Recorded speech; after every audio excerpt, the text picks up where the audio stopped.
Welcome in, latest episode of that SEC podcast. I'm your host, Michael Bratton. I go by SEC Mike on Twitter, and we are back with the latest edition of SEC After Dark with our good friend, Steven Lassan, senior editor over at Athlon Sports. Steven, how you doing, brother? Mike, I am doing great. Anytime we're talking college football after dark is good with me. What off season, right? A lot going on in the world of the SEC and college football, despite it being mid-May here when it's supposed to be quiet. Right. And, 5-10 years ago, Steven, this show would not be nearly as entertaining as it is now with the portal, with expansion talk, with 12-team playoff, on and on and on. They have done a tremendous job of making this a year-round sport, and that's all we're trying to do is keep college football in the conversation 365 days of the year, which, again, I've said it many times, Steven, but it's the truth. College football, doesn't feel close to me until I get that Athlon Sports college football preview magazine in my hands, and it's coming out soon. You lucky audience here. You're going to be the first people outside of Athlon to see the covers for the college football preview magazine, which is coming shortly.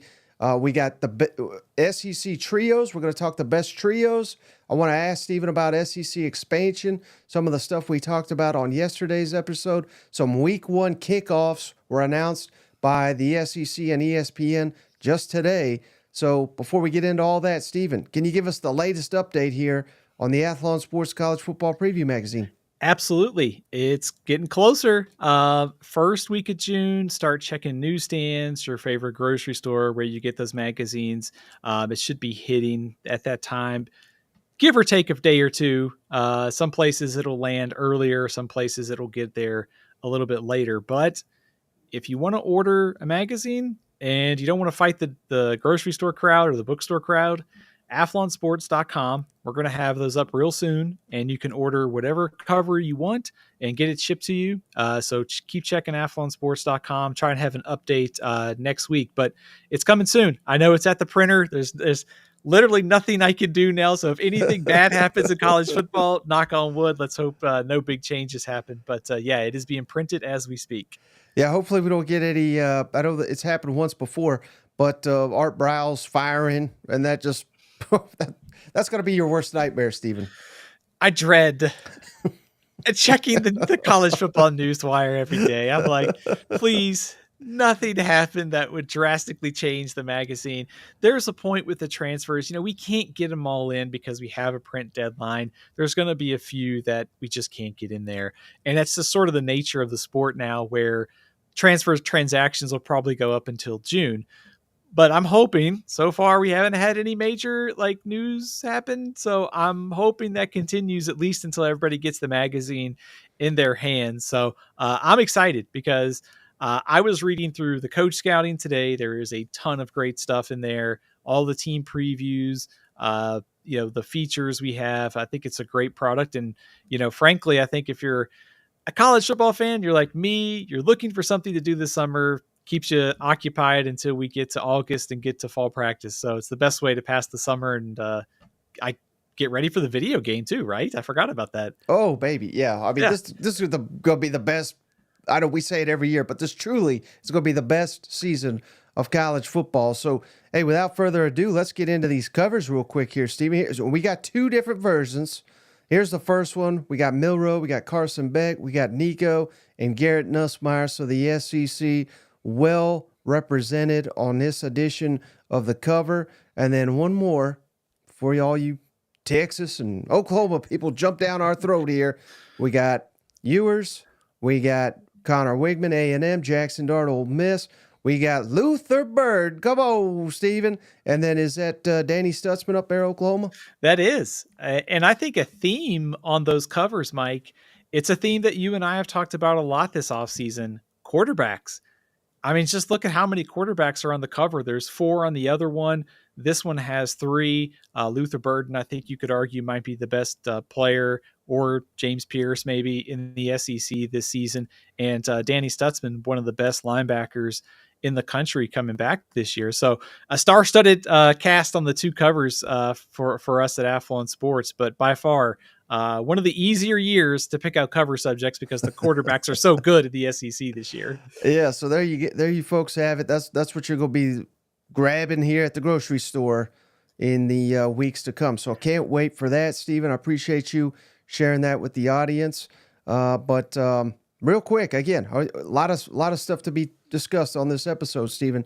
Last episode, I was talking some SEC expansion after a report from a guy that's called expansion before with Southern Cal to the Big Ten.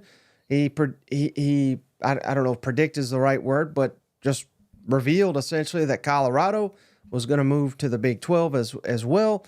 Now he is saying he is hearing Florida State, Miami to the Big 10, which that adds up with everything that I have heard, because a lot of people have Florida State pegged for the SEC, but the SEC wants no part of Florida State. Miami just, I mean, who wants that mess in their league either? So yeah, I mean, the Big Ten could have what we in the SEC don't want, but what we care about on this show, Stephen, is who the SEC potentially would add. And again, this is being reported that if, and it is an if, this is not a guarantee by any means, but if the SEC were to expand, North Carolina, I think everybody listens to the show knows that's been on the table for quite a while. North Carolina would be the SEC's top expansion target, but the other ones reported Virginia, Clemson, and Kansas. What is this, a basketball league, Stephen? Thoughts on North Carolina, Virginia, Clemson, and Kansas reportedly rumored to be eyed by the SEC? I think the first thing that comes to mind is that the ACC is in real trouble. I know we're talking SEC candidates here, but I think in order to understand what could happen here is that the ACC, you see Florida State and Clemson have taken the ACC to court. North Carolina this week has started to make some noise, which is also interesting because of the timing of this report this week. They're very unhappy about the ACC revenue. So you're starting to see some more things pick up here. And I think if you start thinking about the timeline, the last couple of years, we've had realignment news in the summer. We're right in that prime window again. There's been a lot of chatter about changes before the 2025 season. So it seems like in the next year is about the right window where these things could go down. I don't think there's any doubt about it. North Carolina is the number one thing for the SEC. It's also desired by the Big Ten. It's a state that's growing, recruiting talent. You also just look at where it is on the map, what it could bring for basketball. It's a no-brainer to me. Personally, I would rather see Florida State in the league than Kansas. I get why probably they're a little down on Florida State after some of the noise they've made. But to me, I start thinking down the road about where college football might be headed. And you start thinking about like these super conferences and stuff. To me, Florida State and Clemson are two of the better programs that are not in the SEC or Big Ten. Notre Dame would be the other one. So I think North Carolina very desired because of some of the intangibles, the location it could bring. But for me, I would rather see Clemson and Florida State. And honestly, if we're choosing between a Virginia school, give me Virginia Tech. They've got the SEC like passion with Lane Stadium, the Thursday night, the crazy crowd up in Blacksburg. Virginia definitely, and Kansas seem more like basketball plays for me. But yeah, I think North Carolina is clearly number one on that expansion board. Yeah, I truly, I don't understand the hype with Virginia. I mean, academics, I guess, but it location too. It just fills in the map, right? Yeah, yeah. But it was funny. Stephen and I were talking off air, but and hey, this will never be said. And if the SEC adds all these teams, they'll say we got the best of the best. But you also it would not be frowned upon by many in the league if you get, I don't want to call it an automatic W, but again, if you're playing Vanderbilt in Kansas and Virginia in football, all of a sudden your super league, it's not 9 juggernauts you're facing. And it's just kind of weird to think about, Stephen, because I do think any team that comes to the SEC, they have that potential to explode and to become a power. But realistically, we can't have 12 powers in this. I don't care how big the conference is. We can't have 12 playoff contenders out of the SEC annually. Yeah, I think if somebody went to Greg Sankey and then said you have to expand, and then he went to the presidents and ads and say, look, we've got to expand, there's no other choice.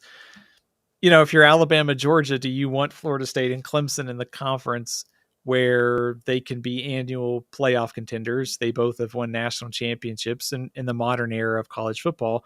Or are you content with taking teams like Virginia and Kansas, which, they bring you something in basketball? Kansas has been better in football recently, but they're almost just happy to be here and take the checks. And Alabama, Georgia, Texas, and all these other really good teams can just kind of continue to steamroll through the conference. But I think the kind of takeaway that I have is it feels like there's one more big round of realignment that's going to happen.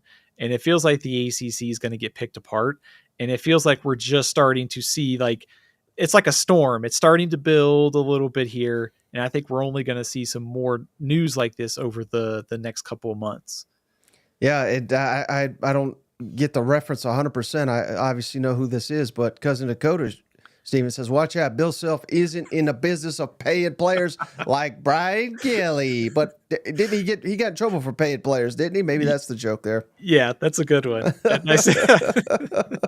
And hey, so one other thing, Steven, I really wanted to discuss before we get into the best SEC trios, quarterback, receiver, running back for the 2024 season. I just thought this was great. I had to share it.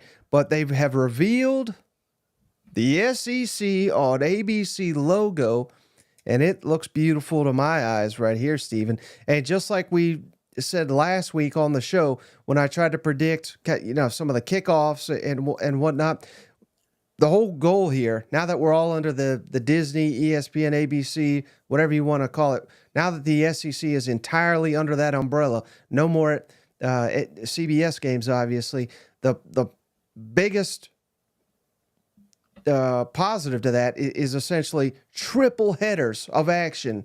And they have already announced the week 1 triple header out of the SEC. So let's go over that real quick, Steven. And so we have a number of week 1 kickoffs.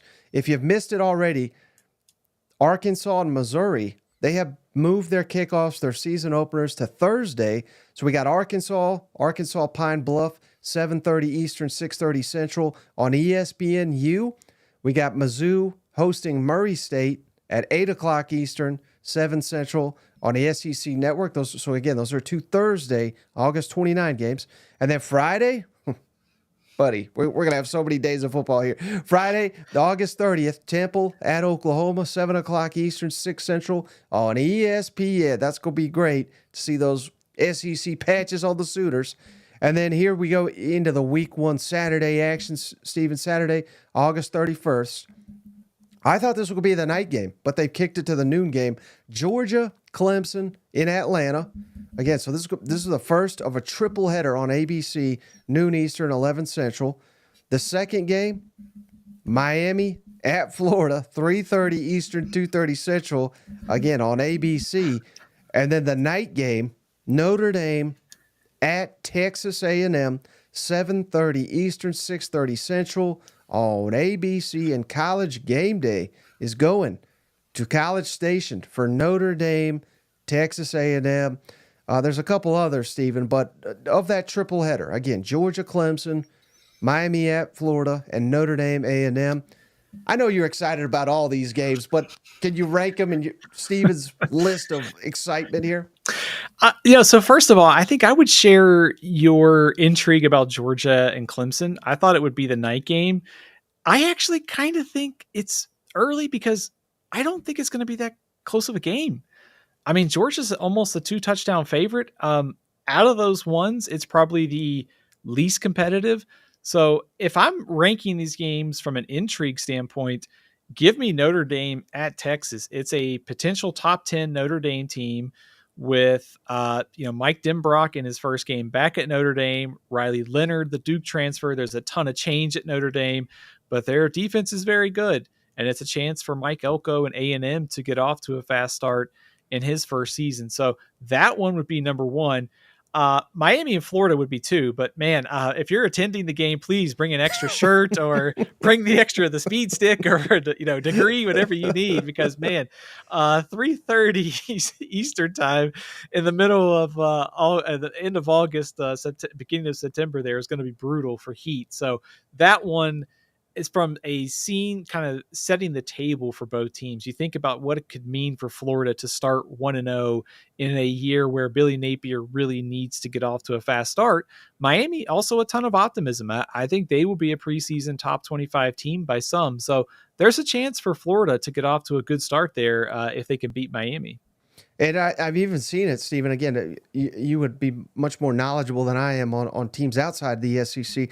But I think it was Ari Wasserman from The Athletic, who I enjoy reading his stuff. He does a good job. But I believe he had Miami in his preseason top 10. Again, you don't have to reveal anything here with the Athlon magazine coming out very soon. But is how stunning is that to see Miami preseason top 10? Top 10 is a little much for me. If you told me top 25, I would probably buy that. I think, I think very highly of Ari's work, and I think he also had Notre Dame in the top maybe 5 as well. So a little bit different than most people, but I think I think it's an interesting year for something like that to happen. I think if you're a Florida fan and want to sort of like gauge the big picture view of Miami, why are people so high on Miami? They've recruited the best, 2 recruiting classes in the last 2 years in the ACC. They've been out recruiting Clemson and Florida State. They've got maybe one of the best, if not the best, transfer quarterback in Cam Ward. And they also just bring back a lot of pieces on both sides of the ball. So they will be picked in the top 25. But also I think, Florida, like we said, needs to get off to a fast start considering how difficult the schedule gets late. I also think as good as this Miami team is, I think Florida can get them in the first game of the year. So I think it's very much a toss-up game. But if I'm Florida, getting Miami with all those new faces in the opener, that's about the right time. I like the fact they don't have a chance to play, Florida A&M or, MTSU in the season opener to warm up. Right. Again, I know this probably doesn't add much analysis here, but adding to it, Stephen, in my opinion, we've had 2 season openers under Billy Napier. One, the same team, ironically, Utah, one in the swamp. And that was, Florida caught college football, and Anthony Richardson specifically, caught, the eye of college football. They were thinking, my God, we got us a coach, we got us a quarterback down here. And then last year it was the complete opposite, where it was a train wreck, and Billy looked completely over his head. So, again, we've seen 2 wildly different season openers for Florida. So that just leaves me with no indication of how this team will come out week 1, which to me adds intrigue into it, because we don't know which Florida we're going to get. Yeah, and I think the thing you would worry about, like worst case scenario for Florida, looking at the early season schedule with all the toss-ups early on, you lose one, it kind of starts to spiral, the doubt starts to creep in, and then you get to that second half of the season where you play Georgia, Texas, LSU, Ole Miss, and Florida State, all of those top at least 15 teams. They could all be top 10 teams by the end of the year. And by the way, throw in a road trip to Tennessee. So I think that those first 2 games at home against FBS opponents, they should beat Samford. But if they can get Miami and they can get A&M, and there's sort of a different look of this team coming out of the gate with 2 wins, that would be a huge, huge win for Billy Napier to set up, a difficult second half of the stretch. Yep. And then there was also a couple other games announced, not as marquee, but they're going to be nationally televised. Colorado State at Texas. That's going to be 3:30 Eastern, 2:30 Central on ESPN. And then Western Kentucky at Alabama for Kalen DeBoer's debut, 7 o'clock Eastern, 6 Central, again on ESPN. And again, Stephen, with all these SEC on ABC games, we're getting Western Kentucky, Alabama kicked to ESPN at night. That's usually a classic SEC network type game, but there's just so much action that This is going to be glorious. And this is why ESPN went out and got the SEC. I mean, to go get all these, marquee teams in primetime spots. I think of those games, I think, Colorado State's kind of interesting to me. I think they're going to be a sleeper in the Mountain West this year. I don't think they'll beat Texas, but, for a team that can throw the ball pretty well, that's a good test for Texas's defense in week 1.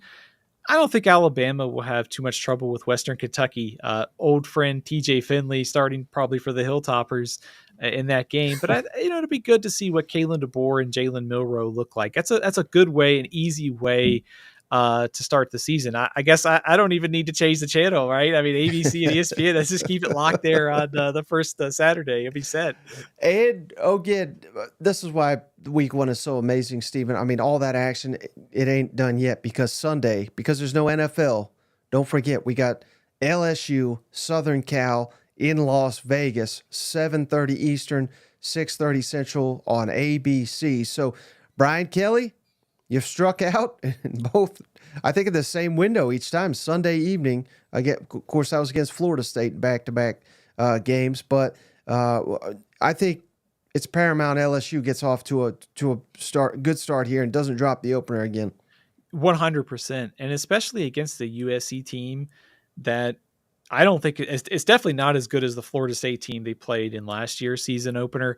It's not as good as the USC team that I think Lincoln Riley had last year with Caleb Williams. I mean, you're looking at a USC team that's got big time question marks at the line of scrimmage.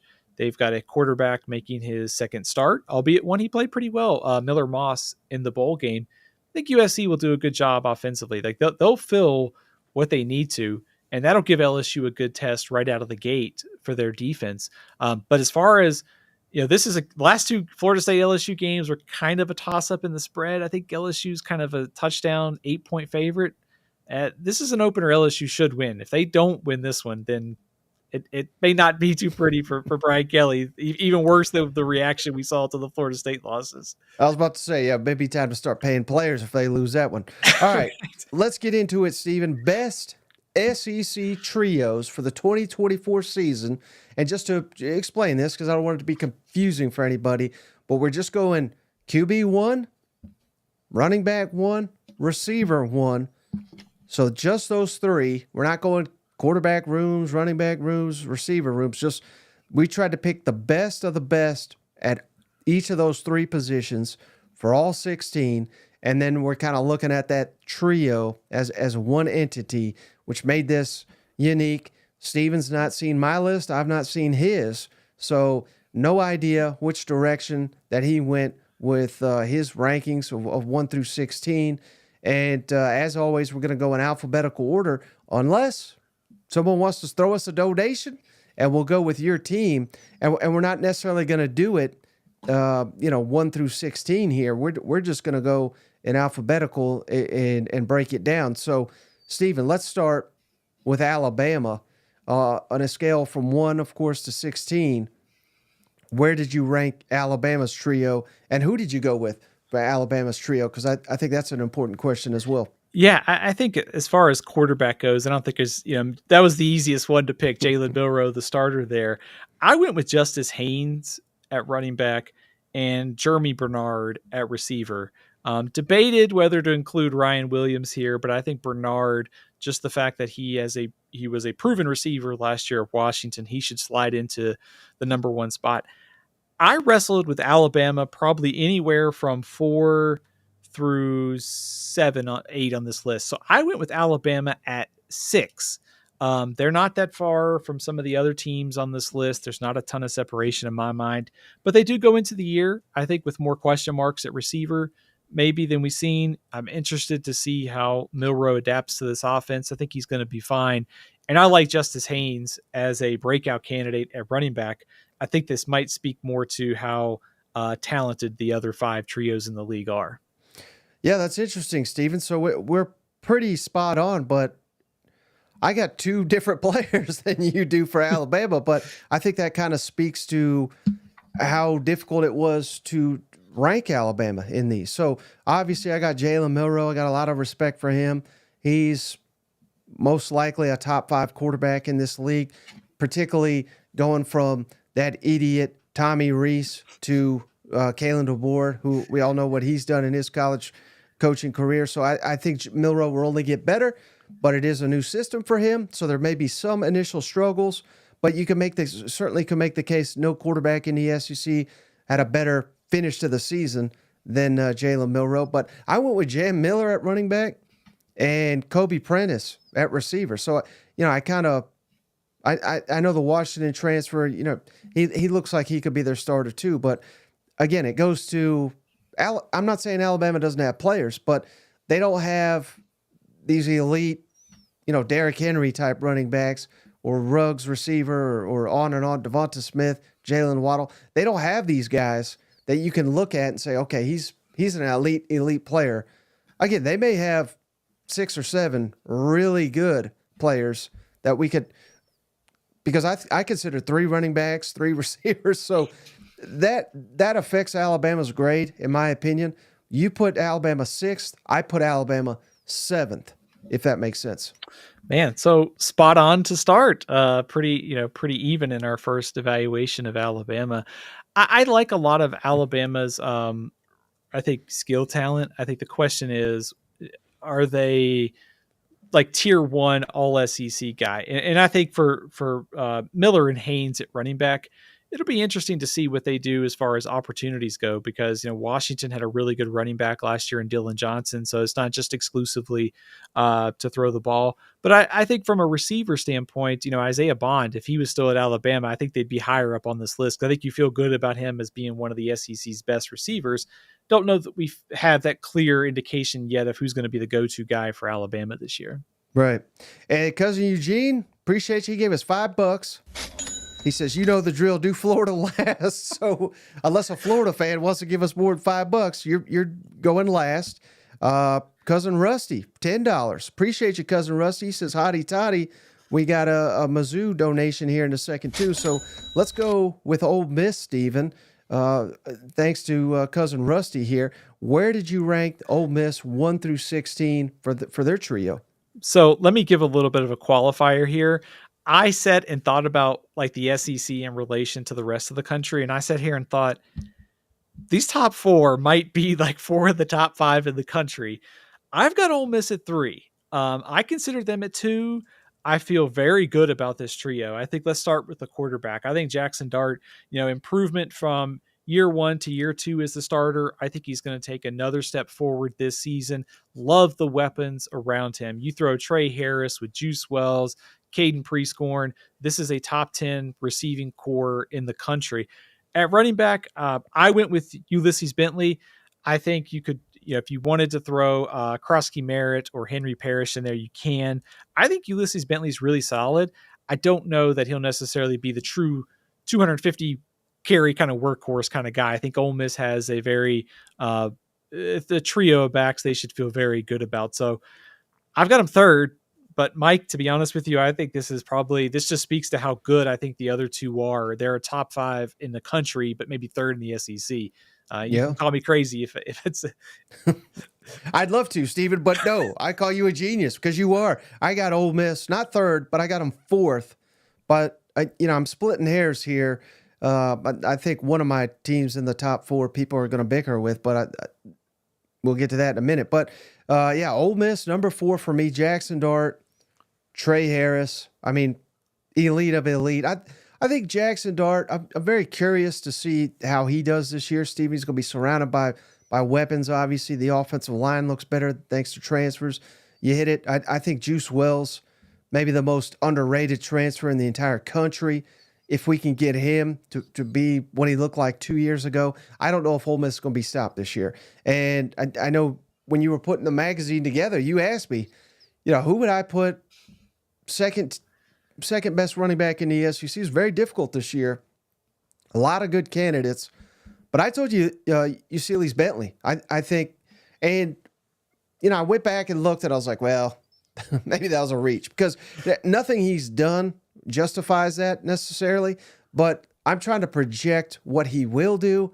And for all the fanfare that Lane Kiffin gets for quarterbacks and airing it out, Ole Miss is a running team first and foremost. And they've been very effective at that.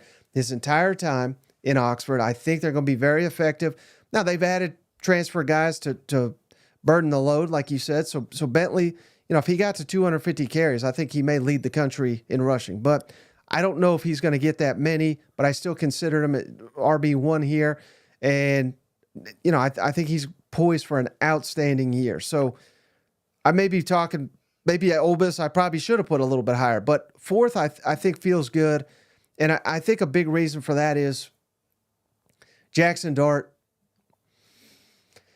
Steven, anytime we criticize these guys, it's, why do you hate Jackson Dart?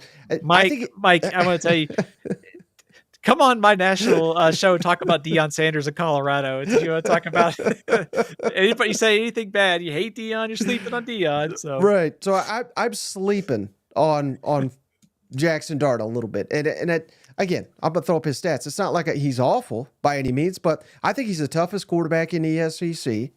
But my problem with him is he seems to pad his stats against lower competition, and then when they face elite competition, I know he did well against Penn State, but Alabama, Georgia, games of this magnitude, Ole Miss, Mississippi State has got something on him. He can't play well in the Egg Bowl. So, I think elite players elevate their games in these big games, and I've not seen him do that. So that's the one holdback I have on Jackson Dart. And I think that's kind of why I put Ole Miss at 4 instead of maybe a little bit higher like you did, number 3.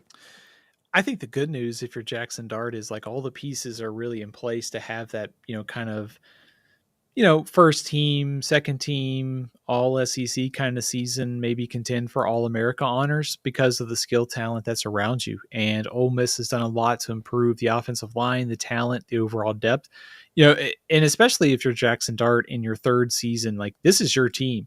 Now with Quinshad Judkins transferring to Ohio State, it's his team, and he could really carry this team a long way. So one of the hardest parts about this exercise was figuring out the running backs for every team, because like you said, filling out an all SEC ballot right now for first team running back after ETN, I don't know. There's a lot of really good ones. I don't know who's going to be that guy right now.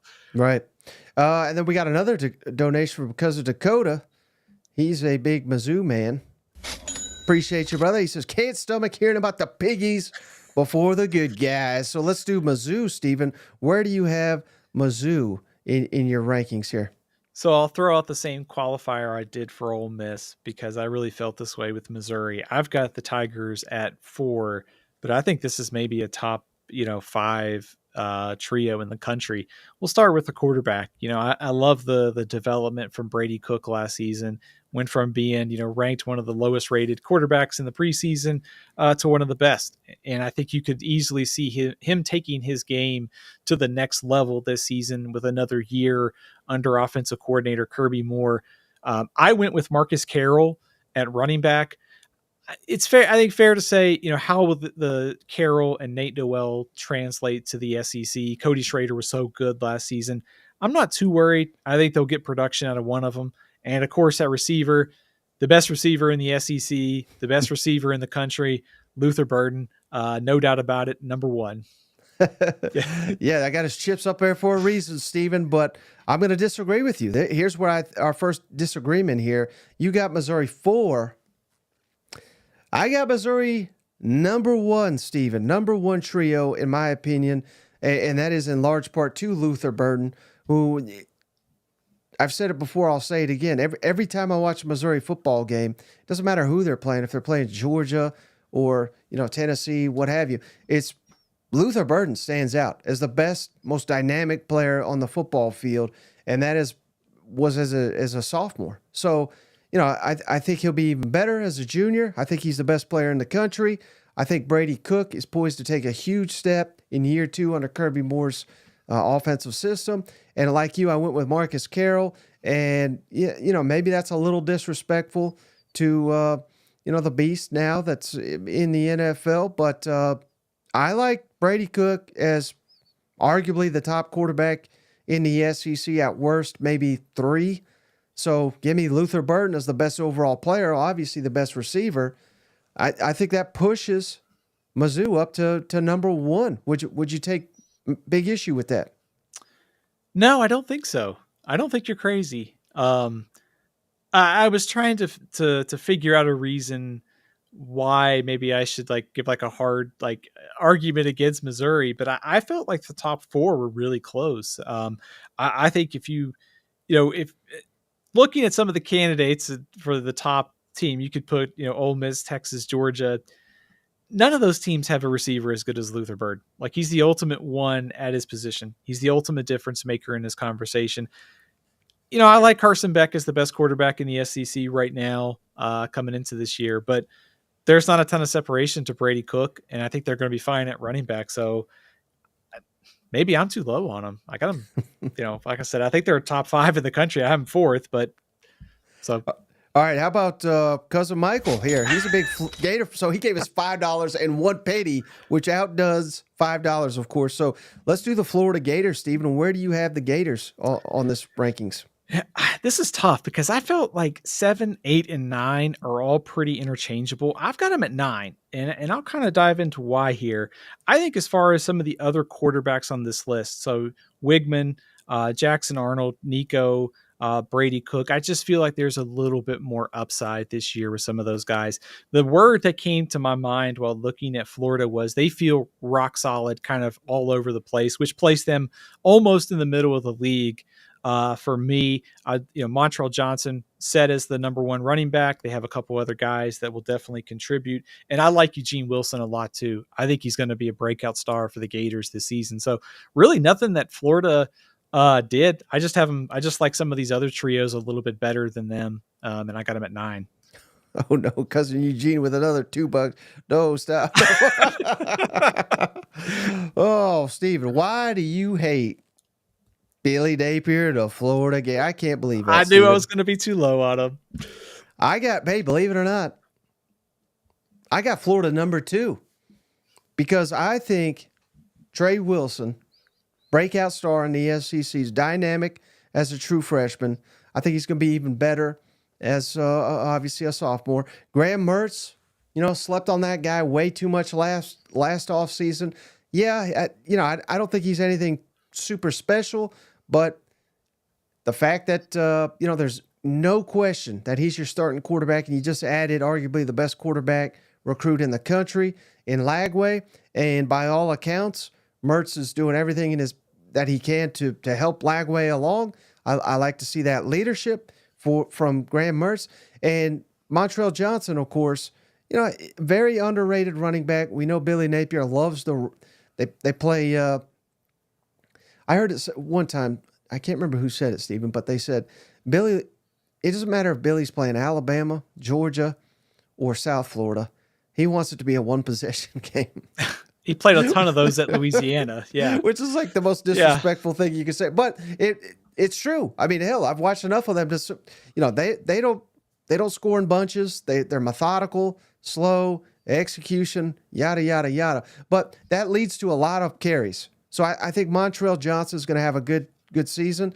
And hey, Trevor Etienne said it himself, Stephen. I was number 2 there. I'm going to go to where I could be the number 1 running back. And he's kind of telling on himself a little bit here because we think he's fantastic. I'm not taking issue with him or his transfer. Players should be able to transfer if they want to and get their money, what have you. He's terribly explosive, but and maybe Billy is just an idiot and doesn't know who the best running back is, but I don't think that's the case. I think he believes, and so do the Florida Gators, that Montrell Johnson's better than him. So if Trey Wilson is as good as I think he will be, if Graham Mertz, again, same thing I say about Brady Cook being year 2 in the system, we have to say the same about Graham Mertz with a little bit, I think, a more better depth across the board on Florida's offense. Give me Florida number 2. Yeah, you convinced me. I'm an idiot. I had it too low. I could amend my rankings here and make them. I would move them up to probably number 7. So I'm gonna, if that's allowed here, sure, to make an adjustment. I'm gonna move them up to number 7. My apologies to the Florida fans. I should have weighed Montrell Johnson probably a little bit more. To be honest with you, I really struggled with the like I said, the 7, 8, 9 range, because I do think there is some projection of the quarterbacks. Like, I'm kind of giving them away here, but how do you project guys like Nico, Wigman, Arnold, and some of the running backs like Ruben Owens, who I think could be really good, but he didn't really do much last year. So Right. this is a really tough range. I know you're a little bit higher on him than I am, but I would move him up a couple spots to number 7. Mm-hmm. I'll take the idiot award here. All right, I'm not seeing any donations, so anybody want to get your team shifted to the top of the list, throw us a donation of any kind. But until then, Steven, let's go with Arkansas. Where did you have the Razorbacks on this list? I've got Arkansas at 12. I think this is a pretty solid trio, though, to be ranked number 12. Let's start with the quarterback in Taylon Green. No, it's a spring game, but I think you have to be really optimistic about the early returns. Bobby Petrino handpicked him to be the starter, won the job, also a good showing in the spring. All positive signs going forward. I really like Jaquindon Jackson too. I think he's sort of been flying under the radar as a transfer from Utah. You go back and watch the end of the 2022 season where he was healthy and the starting running back. I think he could be a 1,000-yard rusher if he gets the carries this year for Arkansas. And I went with Andrew Armstrong. I could have went with Lucas here as well, but I figured Armstrong will probably end up getting the bulk of the catches and receiving yards this year. Right. Yeah. Again, great minds think alike, Steven. I got Arkansas 11th. A lot of the same reasons that you just said. I think Taylon Green, man, again, this is not great analysis or anything, but the season hinges, I think, on how successful he is in this Bobby Petrino offense. But given Bobby Petrino's background, his works with quarterbacks, I think he could have an outstanding season, and they're going to need him to have that, to get to a bowl game. I'll lean kind of on you when we're talking Jackson, the running back. I love what I saw from him in the spring game. That was one of the biggest takeaways coming out of the spring, that they believe they got themselves a really good running back in Jaquindon Jackson. So I hope that's the case. And then Andrew Armstrong, I got him as receiver number 1. Very solid. But again, I try not to be critical or anything, but I don't know that opposing SEC defenses are having a game plan to stop him. But that doesn't necessarily mean that they're poor at receiver or tight end or anything. I mean, I would probably put Luke Hawes here if we went tight end as our number 1 receiver, but he was just a true freshman, and he got injured, so he didn't play a ton last year. But Bobby Petrino, knowing what I know about him, he'll make all these pieces work, and he did it at A&M last year, playing 4 different quarterbacks.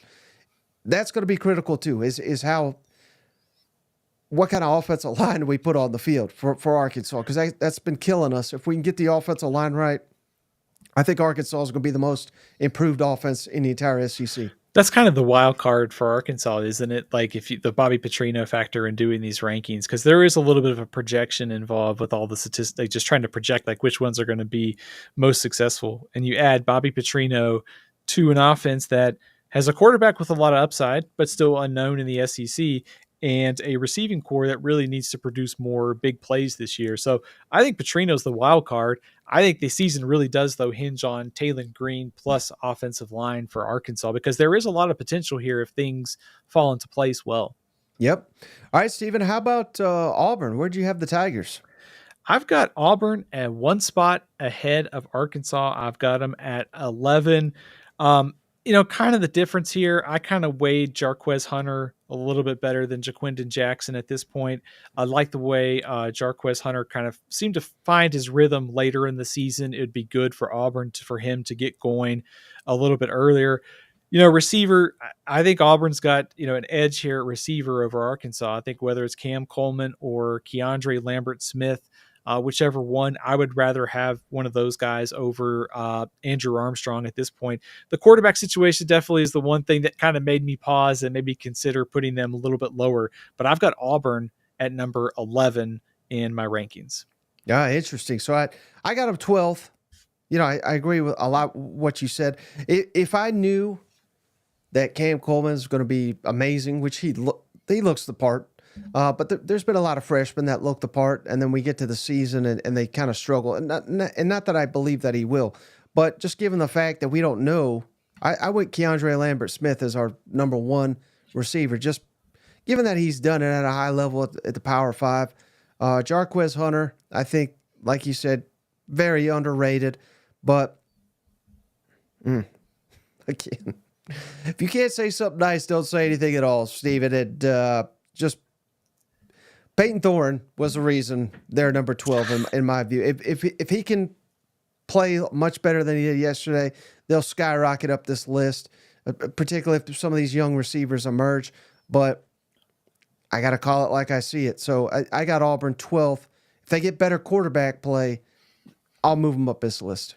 Yeah, that's kind of the not to kind of hammer a point that you and I have talked a lot about this offseason, but really it is quarterback play for Auburn. Like, it does feel like the skilled talent's in a better spot. We'll see about the coaching staff and how it meshes together, but it was no doubt that, quarterback, receiver drops, like all those were an issue last year, and they saw some of them. So it's really incumbent on Peyton Thorne, because they didn't get anybody in the portal. It's clearly his team at this point.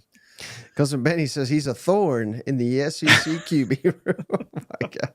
All right, how about Georgia? Where do you got Georgia, Steven? I've got Georgia number one.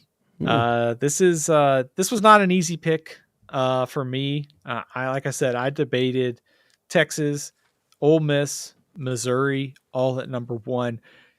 Kind of the reason why I think I went with Georgia one is kind of the balance here. I like Carson Beck as the best quarterback in the SEC. Certainly, Trevor Etienne, I think questions how he can be the workhorse running back for Georgia this season, but I think he's a clear no-brainer pick for all SEC honors at this point. He's one of the few clear kind of first-team all SEC candidates right now. So I think you could kind of pencil them in as having one at quarterback, one at running back, and then pick a receiver. They've got so many good ones. It's almost their receiving core is a top 5, top 10 for me nationally. I don't know that there is a clear number one receiver. They feel like they have several really, really good receivers. I went with Dominic Lovett, but if you went with Ra Thomas or one of the other ones, I can't really disagree with you there. Right, and I struggled with that as well. That's why I went with Lovett as well. He started to come on later in the season. ETN, of course, I got no problem voting him all SEC running back, even though, I mean, a case could be made for Montrell Johnson. I tried to make the case. Carson Beck, yeah, I mean, it's not going to be a stretch to say he's number one quarterback in the SEC, if not the country. So I put Georgia third, Steven. It feels low to me. But again, I made my case about the running backs. Give the edge to Montrell. Graham Mertz, Carson Beck, heavy favorite to Georgia there. But receiver, I think Trey Wilson. I'd rather have Trey Wilson than Dominic Lovett or really any of these receivers on Georgia's roster. Georgia's got the better room, but I think Florida possibly has got the best number one, if that makes sense. So I'm really splitting hairs here. I thought this was going to be the most controversial pick I had, but really, if I'm saying Georgia's third, I mean, they're top 5 in the country. Yeah, that's the thing about this is like it was so difficult to parse through the top 4 because you could really make a case for any of these teams. And it's weird on one hand to say I don't know that Georgia's got they don't have a clear number one receiver that if I'm voting all SEC, I know for sure he should be on there. I think it just speaks to the strength of the room. It speaks to the strength of having a guy like Dominic Lovett, Ra Thomas, Dylan Bell, the transfers they brought in this offseason, London Humphreys, Colby Young. I mean, that's really deep. I just don't know who may necessarily be the clear guy for all SEC honors, which could hurt them in a ranking like this. Right. But by the end of the season, they'll probably have several guys on that list. Yeah, you know what? For sure. Yeah. All right. Where would you go with Kentucky, Steven? I've got them at 13. I think a lot of questions about this team coming into the season. Also, a lot of upside too. I think number one, I don't know if there's a Ray Davis in this running back room right now. I think Chip Trainium, Sumi Kangbe, the transfer from NC State who came in last year, I think that's a solid 1-2 punch. I don't know that either one of them are going to be Ray Davis though. So I think the running back room is a little bit worse off than it was last season. I love the receivers, whoever you want to pick, Dane Key, Barry and Brown, slot one of them in. Both of them had, I think, 6 drops last season, so there is room to improve. But that's a really strong receiver, whoever you pick. And then, of course, the question marks with Brock Vandegrift. If he's really good, this room could take off. But I think right now, going into the season with question marks at quarterback and running back, I've got him closer to the bottom of the league at 13. Well, I hate to say it, Steven, but somebody's got to be 16th. And for me, it's the Kentucky Wildcats. And again, I think I'm starting to feel like an outlier here, but I'm trying my best not to buy into the Brock Vandegrift hype. I've never seen much from him that suggests that, that he's going to come in and be some elite quarterback. I hope he is, for Kentucky fans' sakes. But you just made the case. I don't have confidence in either one of these running backs necessarily to be Ray Davis, and they relied so heavily on him last year. I love the receivers. I went Barry and Brown number 1 just because he gives you a little bit more in the kick return game.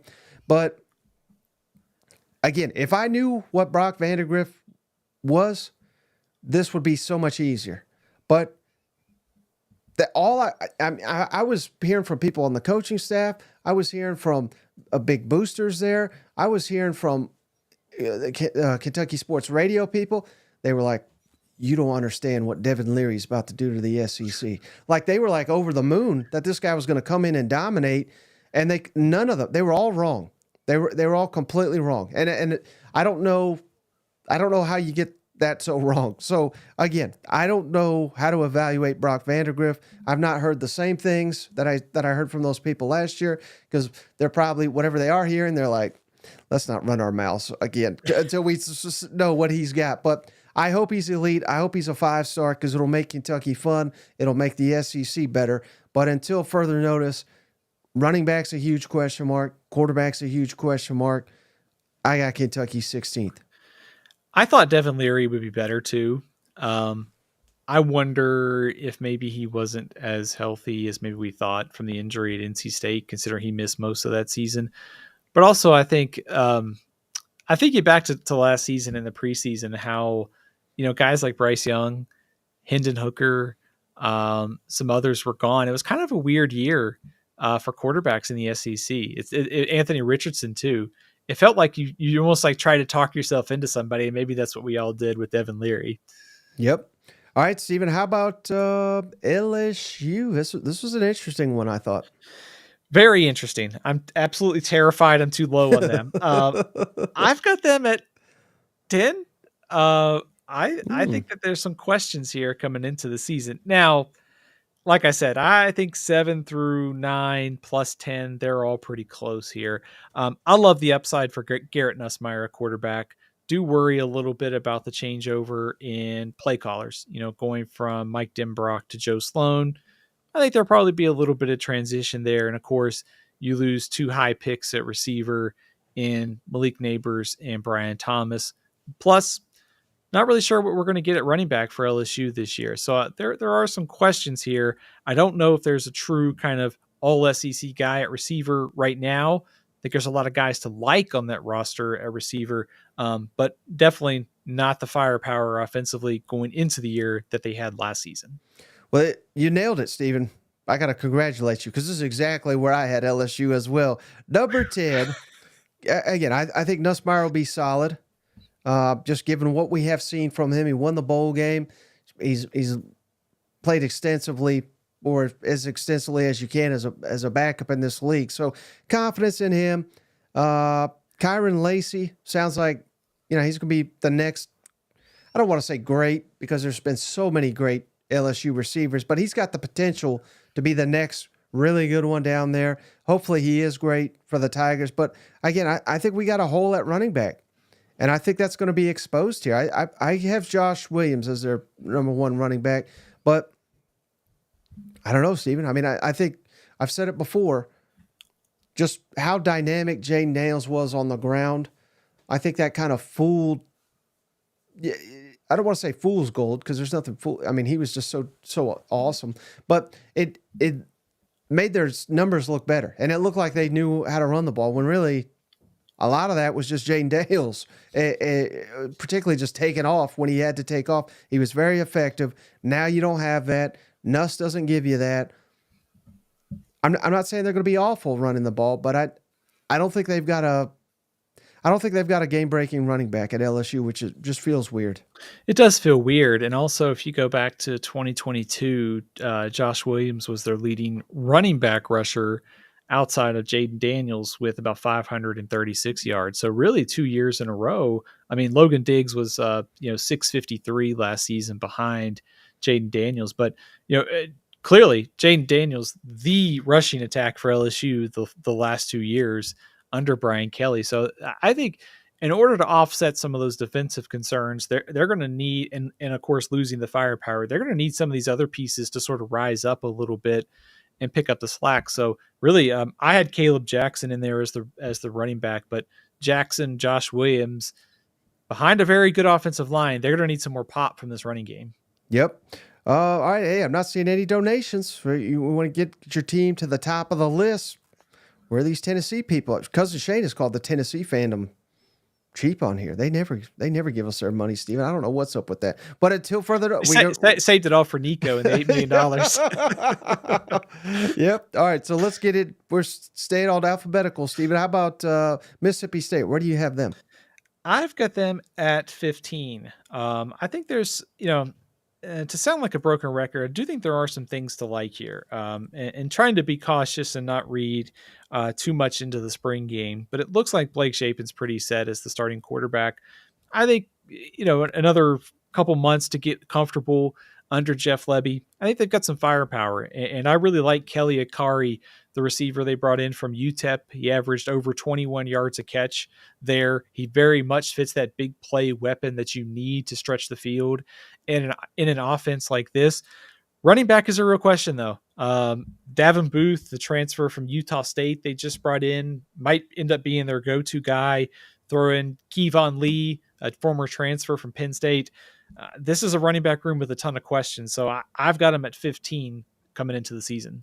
Yeah, that's right. Where I have him as well, Steven. It's interesting how we came to the same conclusion there. But again, I think Jeff Lebby will get the most out of Blake Shapen, and I think the future is very bright with Jeff Lebby's offense in Starkville. So Kelly Akari, the transfer, everyone I talk to says this guy's he's going to be special. So we got us a number one receiver. I feel confident about that. Jeffrey Pittman, running back. I don't know what we got there. So I put Mississippi State 15th for those reasons as well. I hope it's a little bit higher. I think it probably will be, but now we're getting into the territory where, for me, like 14, 15, I mean, these are kind of interchangeable at this point in time. But again, a lot of unprovenness in the SEC at the very least, if that makes sense. That's why I've got Mississippi State 15. I think they'll put up some yards. I think they'll put up some production. But I'm fascinated to see. And you got to remember, too, Steven, this is a completely reworked offensive line with a lot of transfers. And I know we're not rating transfers in offensive linemen here, but that's going to factor in significantly with how effective these guys are. So I kind of put all those pieces together to put Mississippi State so low. Yeah, those things all factored into this. And as you were talking about that there, I think the offensive line for Mississippi State is really going to be probably one of the biggest, like by far the biggest question mark. I actually think Blake Shapen will probably be fine in this offense. Since we both have Mississippi State 15, I think it's maybe kind of fair to say this might be the lowest that we see them under Jeff Lebby. It wouldn't surprise me we do this exercise next offseason if they're much higher on the list because of their firepower and his ability to put together some good offenses. Hey, Cousin Bobby, he just gave us $2. We already did Arkansas, but he says, hey, talk about some Razorbacks. So let's pull up the schedule here real quick, Steven, as I kind of ponder an Arkansas question here. Any thoughts on, again, let's give people hope here, Steven, where I don't know if you've seen it, but the over-under, it was 5.5. This is outdated. It's now down to 5. Let's not be negative, Steven. Let's get this bad boy back up. What's a game that even maybe if Athlon Sports, everyone over there, as a likely loss, but one that maybe you believe if Taylon Green hits like we hope he does, if Bobby Petrino makes the impact that we know he can make for this football team. What is a game that you could see the Arkansas Razorbacks surprising the college football world? And maybe what is the one that is most likely to get Arkansas to that bowl eligibility if they had to pull an upset here? Yeah, Mike, what's really interesting about their schedule is the fact that they get so many ranked opponents in the SEC, like Tennessee, LSU, Ole Miss, Texas. That is a very good home schedule if you're an Arkansas Razorback season ticket holder, first of Right. all.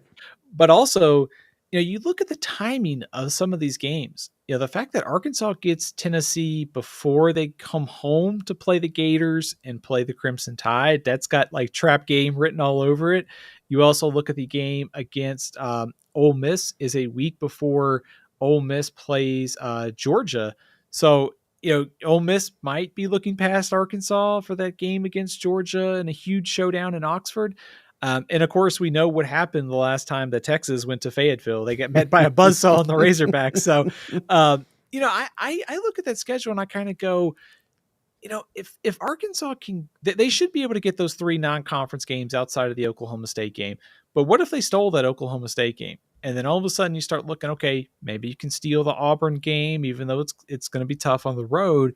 There's a path there to getting past that over and hitting maybe 6 wins this season. So I like the fact they get some of those games. The timing of the Ole Miss game and the Tennessee game are pretty interesting, I think, if you're an Arkansas fan.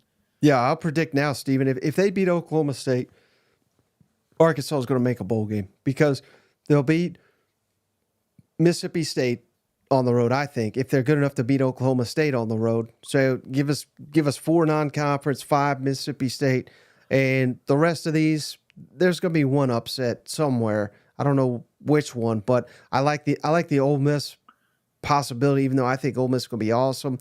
Again, even in this new look SEC, Steve, with the expanded playoff, I mean, I know this won't make much sense on paper, but you could be Ole Miss. You could go 11-1 with a loss to Arkansas. You're getting to the college football playoff. And let's say you lose to Arkansas, which you've never won in Fayetteville as long as Lane Kiffin's been there, and you turn around and beat Georgia. I think 100 out of 100 Ole Miss fans would take that trade. So yeah. It's not going to be the end of the season if you drop a game like that. Absolutely. And I think, in a very big picture kind of sense, I think some people probably don't realize how difficult these road environments are in the SEC. Like, it is brutal. Like, Arkansas, the fan base, the stadium, like everything. If Arkansas can just be in the conversation to have a winning season and they're not getting blown out early in the year, we don't see what happened like late last season where it felt like the fan base was ready to, maybe they already did, turn on Sam Pittman. The home atmosphere wasn't great. The Arkansas crowd could really, the home environment could be a real factor in some of these games. So if I'm Ole Miss, if I'm Tennessee, if I'm LSU or Texas, I don't really like the idea of going to a pretty salty environment in Fayetteville this year. That they have legally drinking now too. They have a bar in the stadium. I mean, my goodness. Speaking of bars, Tennessee Vols time. He says Vols going 10-2. Nico wins the Heisman. I'd love to see that. Appreciate you, Vols time. And we also got we had another one down here from Cousin Anthony. Buy Steven a drink here. So let's do Tennessee next, Steven. Where do you got Tennessee in your rankings of best trio here? I've got Tennessee at number 5. This is I debated Tennessee, Alabama 5-6. Like all the others, I feel really good about where Tennessee is. This might be a bit of a projection on Nico. Some people may have Tennessee a little bit lower if they do this exercise, but I feel very good about Nico stepping in at quarterback. I also think Dylan Sampson could be a breakout star at running back. You also have Cam Seldon. Throw a receiver in there for Tennessee. I went with Squirrel White. I wouldn't be surprised if this is Chris Brazzell or Brew McCoy. Obviously, Tennessee's got some weapons after an up and down year at receiver. So a lot of this is projection on Nico. So I have Tennessee at 5. Gee, Steven, what a Tennessee homer you are here. I'm always concerned that, this is too much of a Tennessee show. So maybe that factored into here, but I got Tennessee 8th. Stephen, and I'll tell you why. And I even think Nico will be awesome playing for, and he's here at my house right now if you hear the dog. But, playing for Josh Heupel, all basically Heupel quarterbacks put up incredible numbers. I know Joe Milton's numbers were not incredible, but they were still. It's wild, Stephen. I think he was 23-8 touchdown to interception ratio, and that's bad in a Heupel system. So I think Nico will do certainly better than that. Maybe more closer to like 35 touchdowns, 5 interceptions. Dylan Sampson, I think, could be the biggest breakout running back in the entire country with what Tennessee brings back on the offensive line. But one thing that does concern me slightly against Dylan Sampson, just the fact that he didn't get the carries that Jalen Wright and Jabari Small were getting last year. Now, they were effective, so it's not like they were two slobs and Dylan Sampson couldn't get the ball.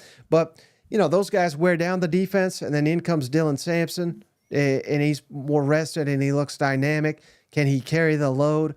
That's an unknown. I think he can, but we think a lot of things in the offseason, Stephen. Until we actually see him, it ain't true. And I can say very much the same things about Nico. So maybe I'm underrating them, but they're both kind of largely unproven, particularly when it comes to a starting role. I know Nico won Bowl MVP. And then receiver, I love Tennessee's collection of receivers, but they're another one where I've talked about some of these others, where, like a Georgia, where I don't know if they have one receiver that you got a game plan. Where defensive coordinators are up at night saying, man, we got to stop Brew McCoy. Now again, I think Brew McCoy is very solid, and if he comes back from the injury, maybe he could be that. Maybe it is Squirrel White. Maybe it is Brazel, a transfer. Maybe a lot of things. But I can't sit here today and tell you that they have the next Jalen Hyatt or even Cedric Tillman on this roster. I hope they do, and I think they got 5 to 6 very good options, but I don't know if they got any elite receivers. So all those, it's more about, I think the guys in front of Tennessee or the teams in front of Tennessee, we've seen a little bit more from them, and I have a little bit more confidence that I know what I'm getting from them. Whereas Tennessee, we could be sitting here by the end of the season. If Nico hits, if Dylan Sampson does what I think he can, Tennessee could be number one.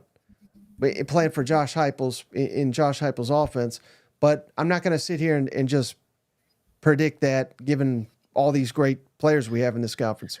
Yeah, it's almost funny in an exercise like this, Tennessee might be getting penalized a little bit by having like a lot of good receivers, kind of the same thing like we talked about with Georgia. They almost have a lot of good receivers, maybe not our number one.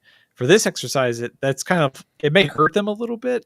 But I think at the end of the day, like that, I think when you and I have talked about Tennessee, it's kind of striking to look at their numbers offensively last season and see that that's the lowest, rated scoring offense that Josh Heupel's had as a head coach. And, Tennessee was still pretty good. And the fact that you can add a 5-star quarterback breakout, Dylan Sampson also ran for over 100 yards in the bowl game against a very good Iowa defense. So I think Tennessee's going to be just fine offensively. And that's why I kind of have them a little bit higher at 5. How about this comment from Joshua? He says, Oklahoma's losing November 9th. So clearly he's a Mizzou fan, but we're about at Oklahoma here. So let's do Oklahoma next, Stephen. Where would you have Oklahoma on this list? I've got Oklahoma at 9. Like I said earlier, I don't think there's a ton of separation between some of these teams in the middle of the league. Let's start with the things to like about Oklahoma's trio. I think number one, the same thing we can say about Nico, we could say about Jackson Arnold. I think he's going to be a breakout star in the SEC, like what we saw in the bowl game, just kind of clean up some of the mistakes, and that'll probably come with more snaps.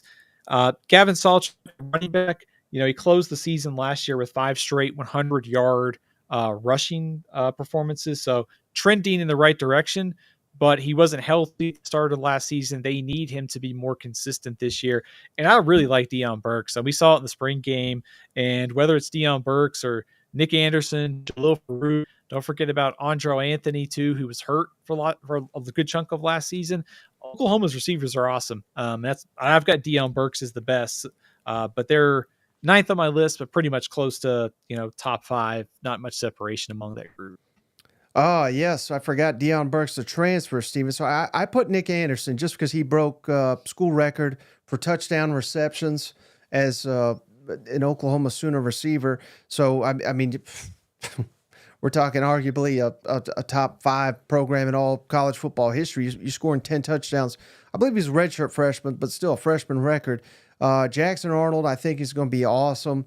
And Gavin Sawchuk at running back. So I got Oklahoma 5th, Stephen. And again, maybe that's, you kind of have talked me into maybe I've underrated Tennessee and slightly overrated Oklahoma because everything I said about Nico, we could say about Jackson Arnold, except the one start we did see Jackson Arnold. He struggled at times. Now he flashed at times too, but I don't hold that against him because that's what you're going to get from a true freshman playing in his first game, going up against a 10-win team. So I think Jackson Arnold is going to be solid. I like what they have at receiver. Give me Oklahoma number 5, but as you kind of laid out your case, I'm not feeling too confident about it, if I'm being honest with you. I mean, I hate to go back to also something we've talked about 7,800 times this offseason, but the offensive line really does worry me. One of the interesting things in the Athlon Sports magazine is the anonymous coach scouting.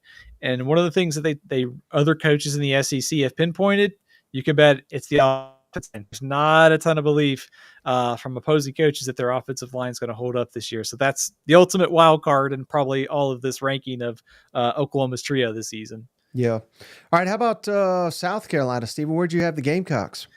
I've got South Carolina at 14. I think kind of things we like about South Carolina. I think number one, of these teams, kind of the bottom, 5 to 6, I think they got the most upside at running back with Rocket Sanders if he's healthy this year. Could end up being, as we talk about, who's going to be that second pick to be at running back on the All SEC ballot. If he's healthy, he might be that guy this year. And, I like the potential of Lenora Sellers, but also in this range, you're dealing with Brock Vandegrift, who's unproven, Blake Shapen, Taylor Green, who are also new to the SEC and have questions. So he's kind of in that range of unknown. And also, I think for South Carolina, the group of receivers and the transfers that they've added have helped. But is there a number one go-to guy here? Is that someone like a Nick Harbor? Is that Jared Brown from Coastal Carolina or one of the other transfers that they brought in this offseason? It feels like receiver is a better spot in terms of depth, but no Leggett and plenty of questions about who that go-to guy is going to be.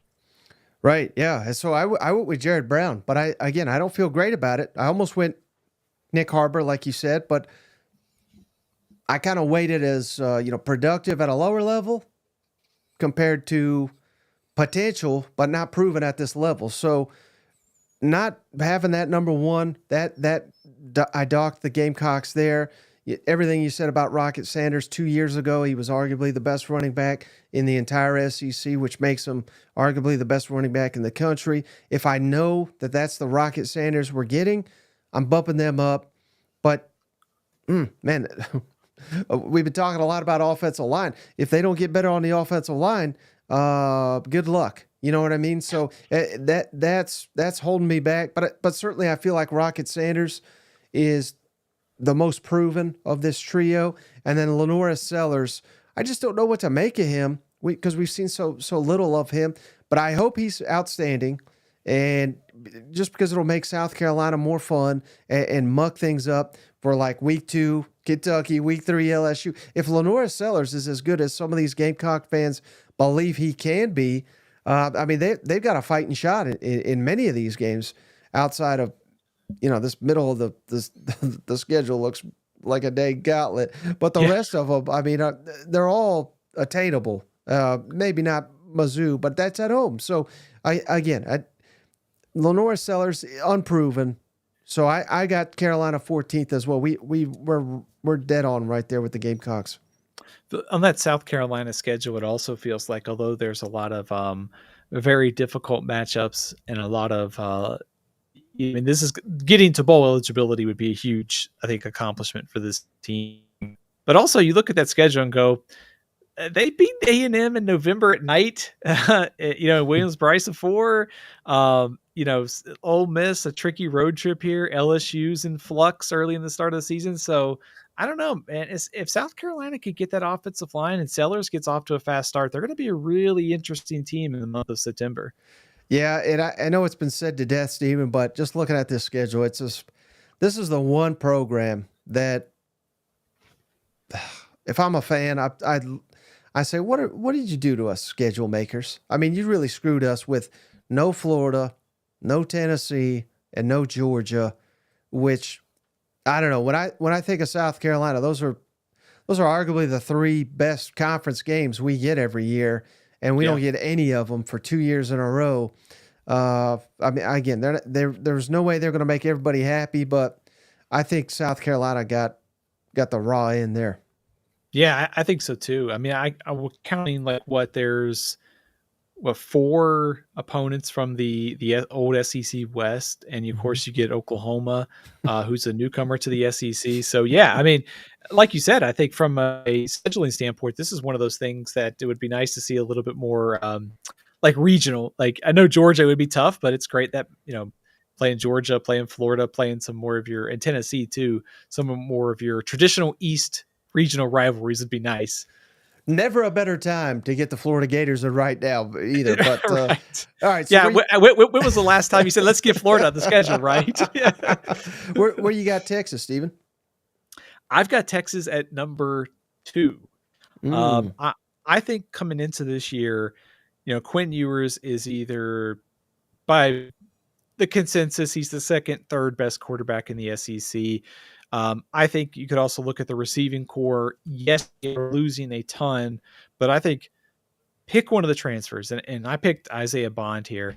I think they're going to be just fine at receiver ultimately. Isaiah Bond, the big plays, the overall development, I think will continue like we saw last year at Alabama. It will continue at Texas.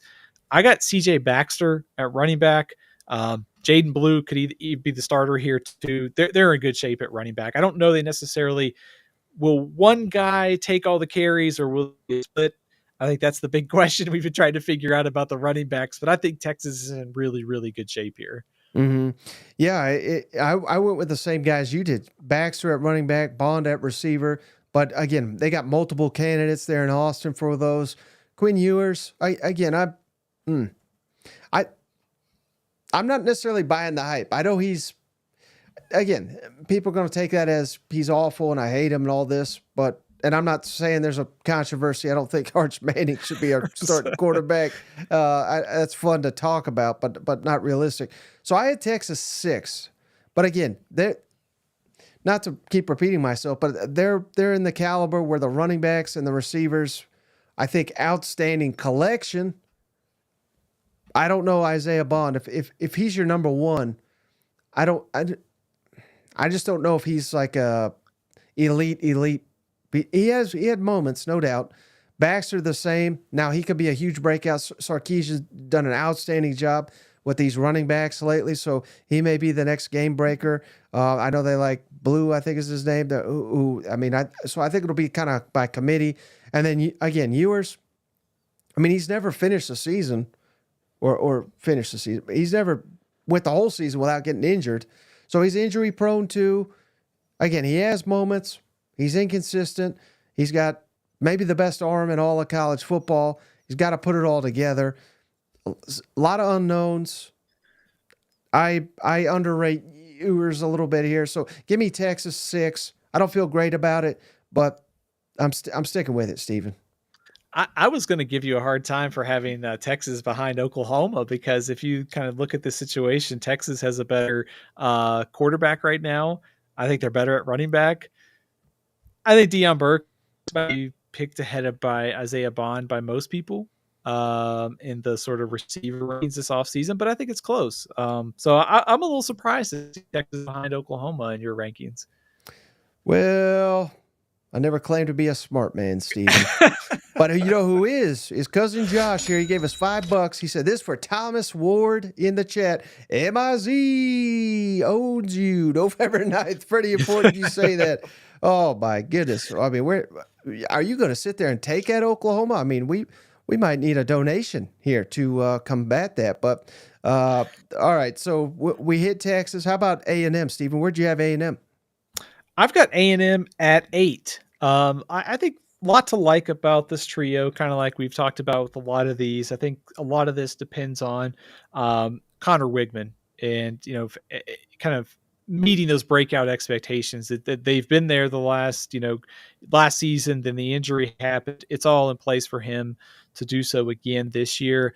I think when it comes to running back receiver, there are some bit of uncertainty. Like, who is the number one running back? I went with Reuben Owens, just kind of banking on talent winning out.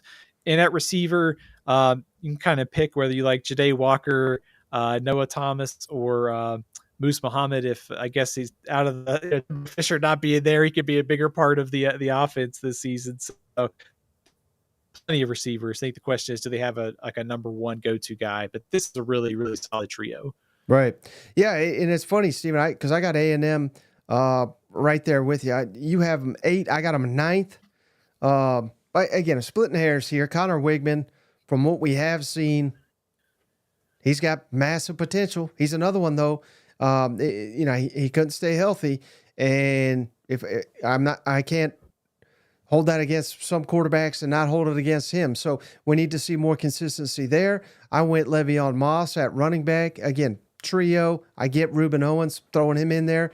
But from what I hear, A&M really likes their trio at running back. So you could kind of mix and match any of those. And I went Moose Muhammad at receiver. So I really like Moose Muhammad out of that trio. I think he's the most dynamic, and he's going to be allowed to wear sleeves, I believe. Under Mike Elko, he was not again with Jimbo Fisher. How stupid that all was. But hey, again, this is not where you want to be if you're A&M, but I'm kind of splitting hairs here. 9th is your top 25 probably, and if Wigman is healthy and he plays up to his potential, you're skyrocketing up this list. But I'm not going to just give it to you. Yeah, I think the key thing in some of these rankings, like outside of offensive lines in some of these teams, is how do you feel about Jackson Arnold? How do you feel about Connor Wigman? I think Nico is going to be a consensus breakout, but if you think Wigman or Arnold really hits this year, then I've got him 8 or 9. That's probably a little bit too low. You've got Oklahoma at 5 and A&M at 9.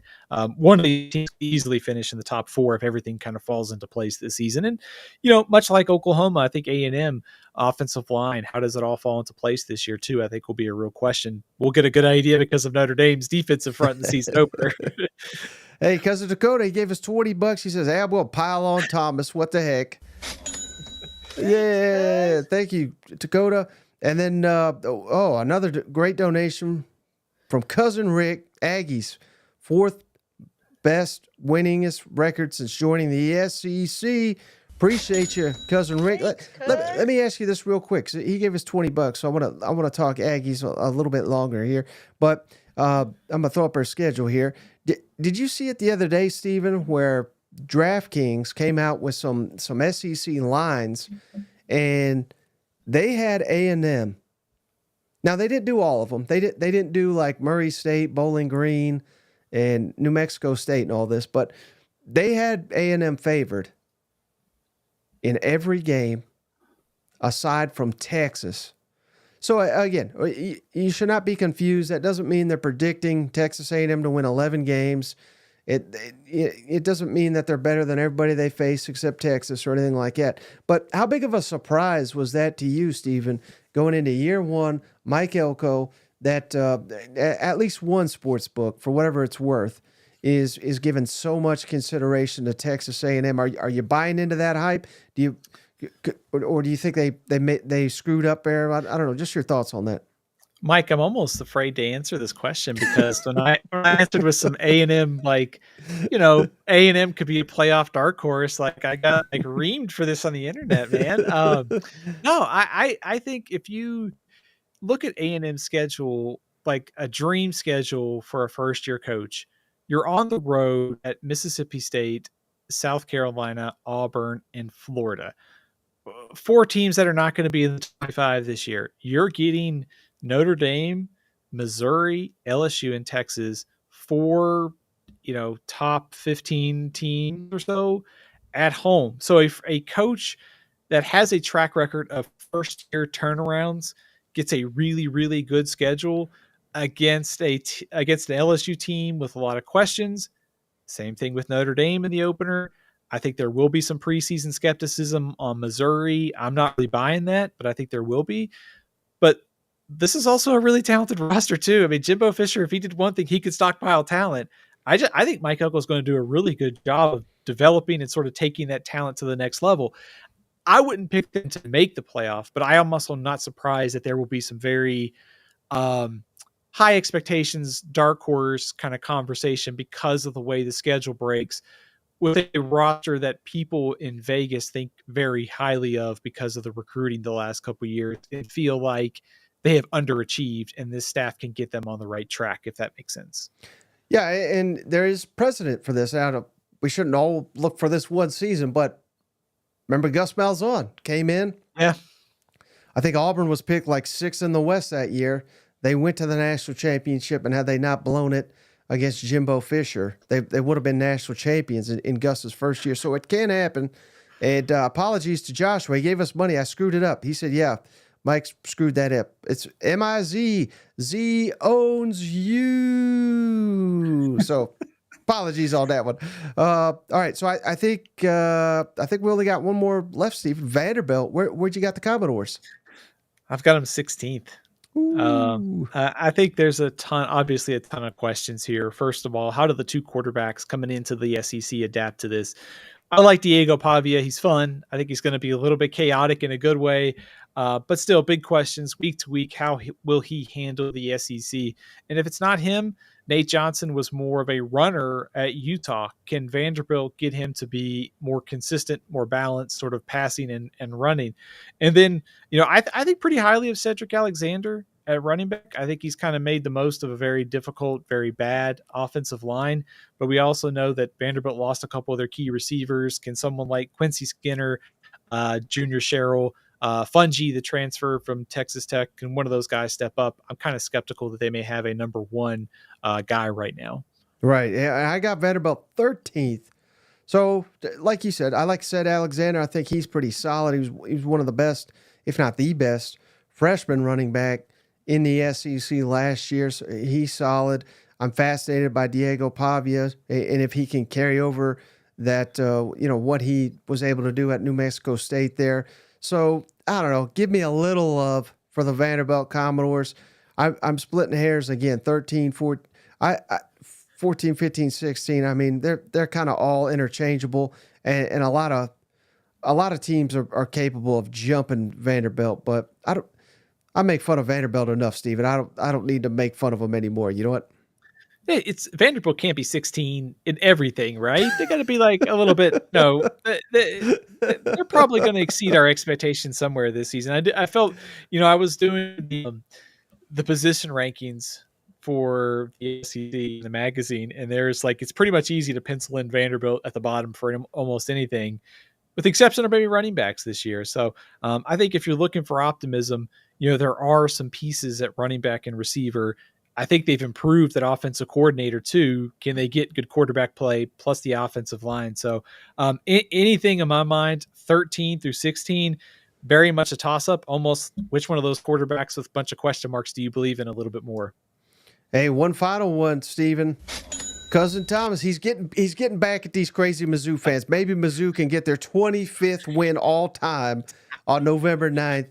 Who owns who? And I believe, I think it's like 58-24 or something like that all-time series. So maybe Thomas got a point there. You know what? Mike, correct me if I'm wrong, but hasn't the debate about Missouri always been Arkansas isn't a rival all the time in the SEC? I think we could settle those old flames of the Missouri-Oklahoma rivalry from the Big 12 and even back before. I don't think they've missed a beat, right? They seem to be just picked it right up from where it was before. Right. No, I think it's more heated than ever because now Oklahoma doesn't honor it as a rivalry, but you find out pretty quick in this conference. You sleep on someone, they'll whip you a couple times. All of a sudden, it is a rivalry. You know what? I think if I'm Missouri, this is a pretty good time to get Oklahoma too, right?